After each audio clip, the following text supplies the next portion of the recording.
ഐസായ chapter 43 സ്തോത്രം 18. മുൻപുള്ളവേ, സ്തോത്രം, സ്നാനപ്പെട്ട പ്രിയ മകനോട്, മുൻപിൽ സ്നാനപ്പെട്ടവരോട്, ഈ നിമിഷം വരെ ഉള്ളവരോട് പറയുകയാണ്, മുൻപുള്ളവയെ ഓർക്കണ്ട, പണ്ടുള്ളവയെ നിരൂപിക്കാൻ വേണ്ട, ഇത് ഇന്നു മുതൽ ഞാൻ പുതിയതൊന്ന് ചെയ്യുന്നു. അടുത്തത്, അത് ഇപ്പോൾ ഈ നിമിഷത്തിൽ തന്നെ തുടങ്ങുകയാണ്. ദൈവത്തിന് പിന്നെന്നല്ല, ഇതാകുന്നു സുപ്രസാദകാലം. ഇപ്പോൾ അത് തുടങ്ങുകയാണ്. അതെന്താണ് വായിച്ചേ? നിങ്ങളതറിയുന്നില്ലയോ? നിന്റെ മുൻപിൽ മുഴുവനും മരുഭൂമിയാണെങ്കിലും മരുഭൂമിയിൽ ഒരു വഴിയും, നിർജ്ജന പ്രദേശത്ത് മരുഭൂമിയുടെ നടുവിൽ നദി ഒരുക്കാൻ കഴിയുന്ന ഒരു ദൈവം. വൈരേ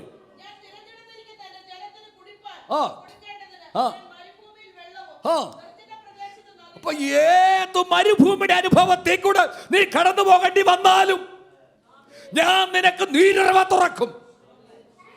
തിരിക്കൽ പാറയിൽ നിന്നും ഞാൻ നിനക്ക് ജലം ഒരുക്കി തരുമെന്ന്. നിർജ്ജന പ്രദേശം, ജനമില്ലാത്ത ഏകാന്തതയുടെ അനുഭവം, മരുഭൂമിയുടെ അനുഭവം. മരുഭൂമിയിലെ പ്രദേശം പ്രത്യേകത എന്തോ? ഇന്ന് കണ്ട വരി നാളെ നോക്കിയാൽ കാണത്തില്ല. കാറ്റടിച്ച് ഈ വരി മൊത്തം മണൽ കൊണ്ട് മൂടും. എന്നാൽ ഞാൻ നിനക്കൊരു വരി തുറക്കുമെന്ന്. സ്തോത്രം, നീ അറിയാത്തൊരു വരി, ആർക്കും അടയ്ക്കാൻ കഴിയാത്തൊരു വരി, സ്തോത്രം, ആർക്കും കഴിയാത്തൊരു വരി, നിനക്ക് വേണ്ടി ഞാനൊരു വരി തുറന്നാൽ ആ വരി അടയ്ക്കാൻ ആർക്കും കഴിയത്തില്ലെന്ന്, ആ വലിയ ദുഷ്ടൻ കടന്നു വരത്തില്ലെന്ന്. ഈ ചെങ്കടലിൽ കൂടെ സ്തോത്രം ഫറവോന്റെ സ്തോത്രം, ഹല്ലേലൂയ, സ്തോത്രം, പട്ടാളക്കാരെ സ്തോത്രം അവരുടെ കുതിരപ്പടയുമായി കടന്നു വരാൻ ശ്രമിച്ചു. കടന്നു പറ്റിയോ? അപ്പം ദൈവം നമുക്ക് വേണ്ടി കരഞ്ഞും ഉപവസിച്ചും പ്രാർത്ഥിച്ചും തുറക്കുന്ന വഴിയെ ഒരു ദുഷ്ടനും കടന്നു വരത്തില്ല. അത് നിനക്ക് വേണ്ടി തുറന്നൊരു വഴിയാ. ഇന്ന് പകൽക്കാലം പറ, ഞാൻ പ്രാർത്ഥിച്ച് എനിക്ക് വേണ്ടി തുറന്ന, ഞാൻ പ്രാർത്ഥിച്ച് ദൈവത്തോട് ചോദിച്ച തലമുറയുണ്ടല്ലോ, ആ തലമുറയുടെ നേരെ നോക്കാൻ ദുഷ്ടന് കഴിയത്തില്ല. ഞാൻ പ്രാർത്ഥിച്ച് പ്രാപിച്ച ജോലിയുണ്ടല്ലോ, ഞാൻ പ്രാർത്ഥിച്ച് പ്രാപിച്ച കുടുംബജീവിതമുണ്ടല്ലോ, ഞാൻ പ്രാർത്ഥിച്ച് പ്രാപിച്ച നന്മയുണ്ടല്ലോ, അതിന്മേ ദുഷ്ടന് നിട്ടിവെക്കാൻ കഴിയത്തില്ല. എന്റെ ദൈവം തുറന്നതിന് അടയ്ക്കാൻ ആർക്കും കഴിയത്തില്ലെന്ന്. ഹല്ലേലൂയ, സ്തോത്രം. തന്നെയുമല്ല, ഈ കർത്താവിൻ്റെ വേലയെക്കുറിച്ച് ദൈവം പറയുന്നുണ്ട്. ഹല്ലേലൂയ, സ്തോത്രം. യെശയ്യാ പ്രവചന പുസ്തകം തന്നെ 44-ാം അധ്യായത്തിൻ്റെ ലാസ്റ്റ് വാക്യം വായിച്ച് 28-ാമത്തെ വാക്യം വായിക്കേ. കോരസ് എന്റെ ഇടയൻ, അവൻ എൻ്റെ ഹിതമൊക്കെ നിവർത്തിക്കും, അവൻ യെരൂശലേം പണിയപ്പെടും. കണ്ടോ? അപ്പം ദൈവത്തിൻ്റെ പദ്ധതി നമ്മളെല്ലാവരും ആലയത്തിന് അടിസ്ഥാനമിടണം. അവിടെയാണ് എൻ്റെ പ്രത്യേകത. ആരാണ് ആലയം? നിങ്ങൾ ദൈവത്തിൻ്റെ മന്ദിരമെന്നും. അപ്പം നാമാണ് ദൈവത്തിൻ്റെ ആലയം. നമ്മൾ പിശാച് നമ്മളെ കൊണ്ട നടന്ന് അവൻ്റെ വീടാണെന്നും എനിക്കിരിക്കാനുള്ള ഭവനമാണ്, അതല്ലേ? അശുദ്ധാത്മാവ് വിട്ടുപോയിട്ട് പറയുകയാണ്, ഞാൻ വിട്ടുപോയ വീട്ടിലേക്ക് മടങ്ങി വരും. അപ്പം നമ്മളെ നോക്കി പിശാച് പറയുക എൻ്റെ വീടാണെന്ന്. ആ സ്ഥാനത്ത് അവനെ പറിച്ചെറിഞ്ഞിട്ട് കർത്താവ് പറഞ്ഞു, ഇന്നു മുതൽ ഈ പൈതൽ എൻ്റെ ആലയമാണ്. നാം ദൈവത്തിൻ്റെ ആലയമാണ്. നിങ്ങൾ ദൈവത്തിൻ്റെ മന്ദിരമെന്നും ദൈവത്തിൻ്റെ ആത്മാവ് നിങ്ങളിൽ വസിക്കുന്നെന്നും ദൈവം നിങ്ങൾ അറിയുന്നില്ലയോ? സ്തോത്രം. അപ്പം കോരസിനോട് പറയും, അവൻ ആലയത്തിന് അടിസ്ഥാനം വിട്ടു. അങ്ങനെയാണെങ്കിൽ നമ്മൾ തുടങ്ങിയ പണി ദൈവം കാഹളം കേൾക്കുന്നവർ വരെ നിലനിൽക്കുമെന്ന്. പകൽക്കാലം കൈ ഉയർത്തിപ്പിടിച്ച് പറയേ, ഞങ്ങൾ സഭയായി നിന്റെ ആലയത്തിന് അവൻ്റെ അടിസ്ഥാനമിട്ട് നിന്റെ നാമത്തിൽ ആരംഭിച്ചത് കാഹളം കേൾക്കുന്നിടം വരെ ആ ദൈവസഭ നിലനിൽക്കട്ടെ. കാഹളം കേൾക്കുമ്പോൾ ലക്ഷക്കണക്കിന് വിശുദ്ധന്മാർ അവിടെ നിന്ന് ഉയർക്കട്ടെ. അപ്പം നമ്മളത് ചെയ്യുമ്പോൾ നമുക്കത് മനസ്സിൽ, നീ ഒരു കോരസ് ഒരു ജാതീയ രാജാവാണ്, പക്ഷെങ്കിൽ അവൻ ഹല്ലേലൂയ സ്തോത്രം ചരിത്രമൊക്കെ ഒത്തിരിയുണ്ട്. സ്തോത്രം, ഹല്ലേലൂയ. അവനിങ്ങനെ സ്തോത്രം കോരസിങ്ങനെ രാജ്യങ്ങളെ വെട്ടിപ്പിടിച്ച് ഹല്ലേലൂയ ചെല്ലുമ്പോൾ അവൻ യെരൂശലേമിൽ ചെന്നു. യെരൂശലേമിൽ ചെന്നപ്പോൾ അന്നത്തെ കാലത്തെ സ്തോത്രം പുരോഹിതൻ ഈ തിരുവചനവും എടുത്ത് അവൻ്റെ മുമ്പിൽ ചെന്നിട്ട് പറഞ്ഞു, നീ ജനിക്കുന്നതിന് മുൻപ്, നിന്റെ അപ്പൻ ജനിക്കുന്നതിന് മുൻപ്, അവൻ്റെ അപ്പൻ ജനിക്കുന്നതിന് മുമ്പ് നിന്നെക്കുറിച്ച് എൻ്റെ പുസ്തകത്തിൽ എഴുതിയിട്ടുണ്ട്. നിന്റെ പേര് കോരസ് എന്നായിരിക്കും. അവൻ ആലയത്തിന് അടിസ്ഥാനം ഇടണമെന്ന് എൻ്റെ വചനത്തിൽ എഴുതിയിരിക്കുന്നു. അപ്പോൾ ദൈവത്തിൻ്റെ പദ്ധതി ഇന്നും ഇന്നലെ തുടങ്ങിയതല്ല. നമ്മൾ വെറുതെ ഇവിടെ വന്നതല്ല, ആരുടെ നിർബന്ധത്താൽ വന്നതല്ല. സ്വർഗത്തിലെ ദൈവം നമ്മെ തെരഞ്ഞെടുത്തത് കൊണ്ടാണ് നാം ഇന്ന് പകൽക്കാലം ഇവിടെ ആയിരിക്കുന്നത്. സ്തോത്രം, ഹല്ലേലൂയ. അങ്ങനെ സ്തോത്രം, നിന്നെ തെരഞ്ഞെടുത്തിട്ടുണ്ടെങ്കിൽ, നിന്റെ ചാർച്ചക്കാർ നിനക്കെതിരായി നിന്നാലും, പ്രിയപ്പെട്ടവരെതിരായി നിന്നാലും, അധികാരികളെതിരായി നിന്നാലും, നീ ഇന്ന് ഞെരുക്കത്തിൽ കൂടെ പോകുന്നെങ്കിലും, കഷ്ടതയിൽ കൂടെ പോകുന്നെങ്കിലും, നിനക്ക് മറ്റുള്ളവരോട് പറയാൻ കഴിയാത്ത വ്യതയിൽ കൂടെ ഉരുകിയ നീ കരിയുന്നെങ്കിലും നിന്നെ ദൈവം കൈവിടത്തില്ല.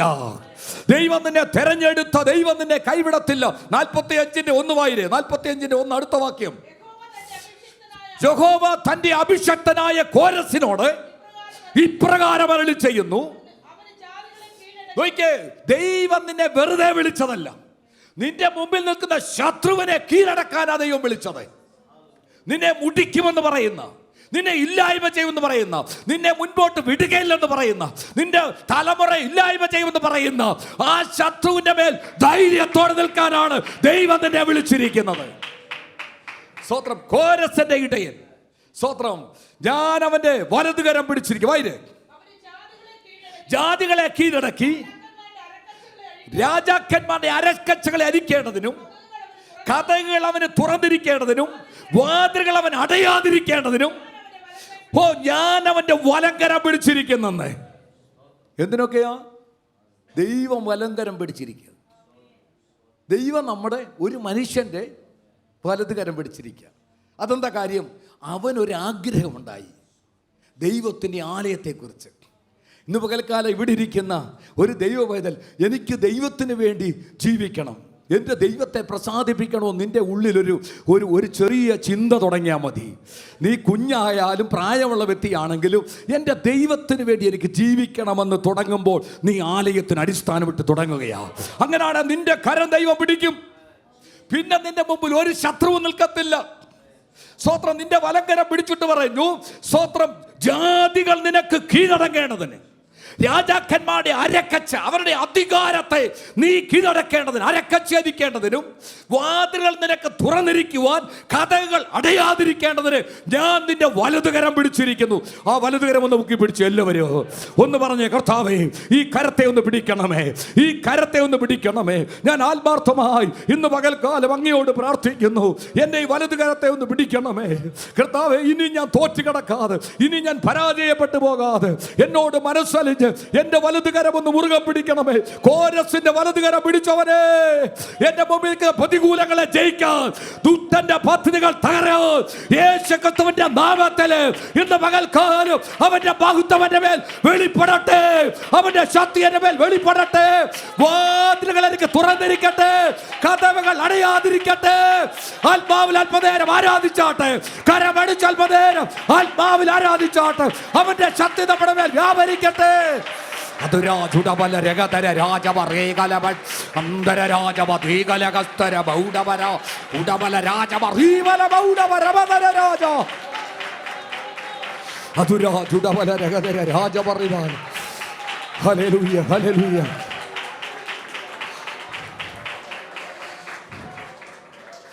അതുകൊണ്ട് മുൻപുള്ള വേദി ഓർക്കണ്ട, ഇപ്പോഴുള്ളവയെ നിരൂപിക്കുമ്പോൾ മുമ്പ് നിന്റെ ഞെരുക്കത്തെ കുറിച്ചോ, നിന്റെ നിന്ദയെക്കുറിച്ചോ, പരിഹാസത്തെക്കുറിച്ചോ നീ ഓർക്കണ്ട. ഇപ്പോൾ നീ കടന്നു പോകുന്ന തിക്തമായ അനുഭവത്തെക്കുറിച്ചും നീ ഭയപ്പെടണ്ട. ഇതാ ദൈവം നിനക്ക് വേണ്ടി പുതുതൊന്ന് ചെയ്യുന്നു. അത് ഇപ്പോൾ തുടങ്ങുകയാണ്. അതെന്താ? നിർജ്ജന പ്രദേശത്ത് അവന്റെ വഴി, മരുഭൂമി, നീരുറവ ഇന്ന് പകൽക്കാലം നിനക്ക് വേണ്ടി ഏറ്റെടുക്കുന്നവർക്ക് വേണ്ടി ഇന്ന് പകൽക്കാലം ദൈവം ചിലത് ചെയ്യുകയാണ്.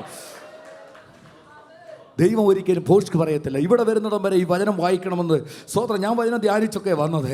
എന്നാൽ ദൈവത്തിൻ്റെ ആത്മാവ് ഇന്ന് പകൽക്കാലം എന്നോട് പറഞ്ഞു, ഇത് നീ ഇവിടെ വിളിച്ചു പറയാൻ പറഞ്ഞു. ചില ജീവിതങ്ങളിൽ ചിലത് ചെയ്യാനുണ്ടെന്ന്, ദൈവത്തിന് ചിലത് ചെയ്യാനുണ്ടെന്ന്. നാം പ്രതീക്ഷിക്കുന്നത് പോലെയല്ല. നമ്മൾ ഒത്തിരി നിരാശയില്ല, നമ്മളിൽ ഒത്തിരി കുറവുണ്ട്. ഹല്ലേലൂയ. മോശ സ്തോത്രം, അവൻ ജനിച്ചപ്പോഴേ അവനോട് പോരാ, അവനെ ഇല്ലായ്മ ചെയ്യുവാൻ ശ്രമിക്കുകയാണ്. സ്തോത്രം. ഹല്ലേലൂയ. അവന്റെ വാചലപ്പോ സ്തോത്രം അവനെ നദിയിലിട്ട് കൊല്ലണമെന്ന്. എന്നാൽ ഈ അമ്മയപ്പന്മാർക്ക് ഈ കുഞ്ഞിനെ നോക്കുമ്പോൾ നദി കളയാൻ മനസ്സില്ല. പക്ഷേ കരഞ്ഞാൽ പട്ടാളക്കാർ വന്ന് ഇതിനെ ചവിട്ടിക്കൊല്ലു. അതുകൊണ്ട് ചിലപ്പോൾ വാ പൊത്തിപ്പിടിച്ചായിരിക്കും ഇവൻ വിക്കനായി പോയത്. നിന്റെ സാഹചര്യമായിരിക്കും നീ ബലഹീനമായി പോയത്. നിന്റെ സാഹചര്യമായിരിക്കും നിനക്ക് വേണ്ട അവിടെ ഉയർച്ച വരാൻ കഴിയാതിരുന്നത്. നിന്റെ സാഹചര്യമായിരിക്കും നിന്നെ ഞെരുക്കിയത്. എന്നാൽ എങ്കിലും എൻ്റെ ഉള്ളിലൊരു ആഗ്രഹമുണ്ട്. സഹോദരന്മാരെ കുറിച്ച് അവൻ ഇറങ്ങിച്ചെല്ലുക സഹോദരന്മാരുടെ ഇടയിൽ. അവിടെ ചില കാര്യങ്ങൾ ക്രമീകരിക്കാൻ തുടങ്ങിയപ്പോൾ സഹോദരന്മാർ തന്നെ ഉന്തിക്കളഞ്ഞു. അവൻ ഇവിടെ നിന്ന് ഓടി. അവൻ വിചാരിച്ചു എൻ്റെ പ്രതീക്ഷയെല്ലാം നഷ്ടമായി, എൻ്റെ അവസ്ഥകളല്ല, ഈ പണിക്ക് പോകണ്ടായിരുന്നു എന്നൊക്കെ എന്ത് ചെയ്തു അവൻ്റെ മനസ്സ്. നമ്മളും അങ്ങനെ ചില കാര്യങ്ങൾ ഇടപെടുമ്പോൾ ചില വിഷയങ്ങൾ വരും, അതിനൊന്നും പോകണ്ടായിരുന്നു.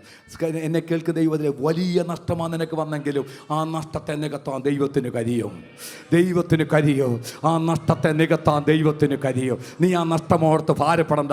നീ തുടങ്ങിയത് ദൈവഹിതമാണോ നീ ആലോചിക്കേണ്ട. ദൈവഹിതം തന്നെയോ അതിനെ പൂർത്തീകരിപ്പാൻ ദൈവശക്തനാണെന്ന്. ദൈവം വഴി തുറക്കുമെന്ന്, തടസ്സങ്ങളെ മാറ്റുമെന്ന്, നീ നോക്കിയതിനെ നോക്കി പുഞ്ചിരിക്കുമെന്ന്, നിന്റെ ഹൃദയം സന്തോഷിക്കുമെന്ന് ഇന്ന് പകൽക്കാലം പറ. എന്റെ തലമുറകളെ നോക്കി ദൈവം സന്തോഷിക്കും. ഈ മോശ 1-2 വർഷമല്ല, സത്യം വർഷങ്ങൾ പോവുകയാണ്. 40 വയസ്സ് കഴിഞ്ഞു, 50 കഴിഞ്ഞു, 60 കഴിഞ്ഞു, 70 കഴിഞ്ഞു. പിന്നെന്തോ പ്രതീക്ഷയാണ്. 80-ാമത്തെ വയസ്സിൽ ദൈവനെ നേരിട്ടു. അപ്പോൾ നിന്റെ ശുശ്രൂഷയെല്ലാം തികഞ്ഞെന്നോ, നീ ഇനിയിപ്പം നിന്നെ കൊണ്ട് പ്രയോജനമില്ലെന്നോ നീ വിചാരിക്കരുത്. സ്തോത്രം. നിനക്ക് വേണ്ടി ദൈവം കരുതിയിട്ടുണ്ട്. അതാരും കൊണ്ടുപോകത്തില്ല. ഇന്ന് പകൽക്കാലം അവിടുത്തെ കരങ്ങളിലേൽപ്പിക്കാം. സ്തോത്രം. ആ മോശയെ, വിക്കനായ മോശയെ, ഇപ്പോൾ ഈ വിക്കനായി നിരാശ ബാധിച്ച് മരുഭൂമി കൂടെ നടന്നവൻ, സ്തോത്രം, എല്ലാം നശിച്ചു എന്ന് വിചാരിച്ചവൻ ഇപ്പോൾ ഒരു വടിയൊക്കെ പിടിച്ച് ഇവൻ 25 ലക്ഷം ജനത്തിൻ്റെ മുമ്പിൽ ഇവനാണ് പോകുന്നത്. ഈ ബലഹീനനായ മനുഷ്യൻ, ഈ വിക്കുള്ളവൻ കൈ ഉയർത്തുമ്പോൾ നായീച്ച വരൂ, കൈ ഉയർത്തുമ്പോൾ വെട്ടുക്കിളി വരൂ, അവൻ കൈ ഉയർത്തുമ്പോൾ ചെങ്കടൽ ദൈവജനത്തിനു വേണ്ടി വരി തുറക്കും. നീ ചില സമയത്ത് കൈ ഉയർത്തുമ്പോൾ നിന്റെ കുടുംബത്തിനൊരു വിടുതലാകും, നിന്റെ ദേശത്തിനൊരു വിടുതലാകും. ദൈവം സർവശക്തനാ. ഇന്ന് പകൽക്കാലം പറ, എന്നെ ഉപയോഗിപ്പാൻ ദൈവം ശക്തനാണ്. ഞാൻ എൻ്റെ വാക്കിവിടെ നിർത്തുക. അതുകൊണ്ട് മുൻപുള്ളവയെ ഓർക്കണ്ട, പണ്ടുള്ളവയെ നിരൂപിക്കുകയും വേണ്ട. ഇതാ പുതിയതൊന്ന് ചെയ്യുന്നു. Hallelujah, hallelujah. നിഗൂഢമായത്, ഹല്ലേലൂയ, ഇരുട്ടിൽ മറഞ്ഞിരിക്കുന്നത്. നീ അറിയാത്തൊക്കെ ഇരുട്ടിൽ മറഞ്ഞിരിപ്പുണ്ട്. ഹല്ലേലൂയ, സ്തോത്രം, ഹല്ലേലൂയ. ദൈവം എത്ര വലിയവനാ. പണ്ട് വിധവമാരെയും ഒക്കെ പോറ്റിയ ദൈവം. നിങ്ങൾ ഓർക്കണം, ഞെരുക്കമോ പട്ടിണിയോ ഒന്നുമില്ല. ഹല്ലേലൂയ, സ്തോത്രം. ചേമ്പിൻ്റെ താളും തടയുമൊക്കെ സ്തോത്രം കഴിച്ച് അതും വലിയ മഴ വരുമ്പോൾ ഒന്നുമില്ലാതിരിക്കുമ്പോൾ മഴക്കോൾ വന്നൊരു മുഴക്കം വരൂ. നീ ആ മഴക്കം വലിയ മഴ പെയ്യത്തില്ല. നീ പുരയിടത്തേക്കുള്ള ഇറങ്ങി വരുമ്പോൾ നിനക്കുള്ള കൂണ് മുളച്ചിരിക്കുന്ന കണ്ടിട്ടില്ലേ? നീ ഇതുവരെ കണ്ടിട്ടില്ലാത്തത് നിനക്ക് വേണ്ടി ഉരുവാക്കി മാനിക്കുന്ന ഒരു ദൈവമുണ്ട്. സ്തോത്രം. ഇന്ന് പകൽക്കാലം നിന്നെ നടത്തിയ ദൈവത്തിന് നന്ദി പറയണം. നിന്നെ നടത്തിയ ദൈവത്തിന് നന്ദി പറയണം. ഒരു തുണിക്ക് മാറ്റി ഉടുക്കാൻ ഒരു തുണിയില്ലാതെ അതുകൊണ്ട് പാറപ്പുറത്തിട്ട് ഉണങ്ങിയുമൊക്കെ സ്കൂളിൽ പോയതും അങ്ങനെ കഴിഞ്ഞ നിനക്ക് ഇന്ന് ആ കബോർഡ് തുറന്നു നോക്കിക്കേ, അനേകർക്ക് കൊടുക്കാൻ ദൈവം തന്നില്ലേ? ഇന്ന് പകൽക്കാലം പറ, എന്നെ അവൻ ഓർത്തതിനാൽ ഞാൻ ദൈവത്തെ സ്തുതിക്കുകയോ.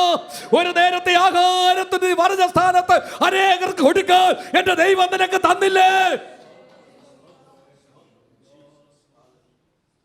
ഇതൊക്കെ അനുഭവിക്കുന്നവന് മാത്രമേ അതിൽ സന്തോഷിക്കാൻ കഴിയത്തുള്ളൂ. ഇത് അനുഭവിക്കുന്നവന് മനസ്സിലാകും, സ്തോത്രം, എൻ്റെ കാര്യമാണല്ലോ, എന്നെ ഇങ്ങനെയൊക്കെയാണല്ലോ ദൈവം നടത്തിയതെന്ന്. കഴിഞ്ഞ രാത്രിയിലൊക്കെ, കഴിഞ്ഞ ശനിയാഴ്ച രാത്രിയിലൊക്കെ പറഞ്ഞല്ലോ, സ്തോത്രം, ഹല്ലേലൂയ. നമ്മൾ പലതിനും വേണ്ടി പറയും, നിന്റെ കുഞ്ഞിനൊരു രോഗം വരുമ്പോഴല്ല നീ കരയേണ്ടത്, വേറൊരാൾക്ക് വേണ്ടി അന്നേരം കരയണം. പക്ഷെ അതിനേക്കാൾ ദൈവ സ്നേഹമോർത്ത് നീ കരയണം. നീ ഒറ്റയ്ക്കിരുന്ന് ദൈവം എന്നെ നടത്തിയതോർത്ത് അവൻ കരഞ്ഞ ദൈവത്തോട് നന്ദി പറയണം. നീ എന്നെ ഓർത്തല്ലോ, നീ എന്നെ എൻ്റെ ചാർച്ച പ്രിയപ്പെട്ടവൻ, എൻ്റെ കുടുംബത്തിൽ പണമുള്ളവരും ശ്രേഷ്ഠന്മാരും ഒക്കെ മുഖം മറച്ചു കളഞ്ഞപ്പോൾ ദൈവം എന്നെ ഓർത്തല്ലോ. ഒരു രാത്രി നേരം വെളുപ്പിക്കുന്നത് എങ്ങനെയാണ്? നീ ഭാരപ്പെട്ട സ്ഥാനത്ത് സ്വർഗത്തിലെ ദൈവം നിനക്ക് വേണ്ടി ഇറങ്ങി വന്ന് പ്രവർത്തിച്ചില്ലേ? ഇന്ന് പകൽക്കാലം കരമടിച്ചാൽ ദൈവത്തിന് മഹത്വം കൊടുക്ക്.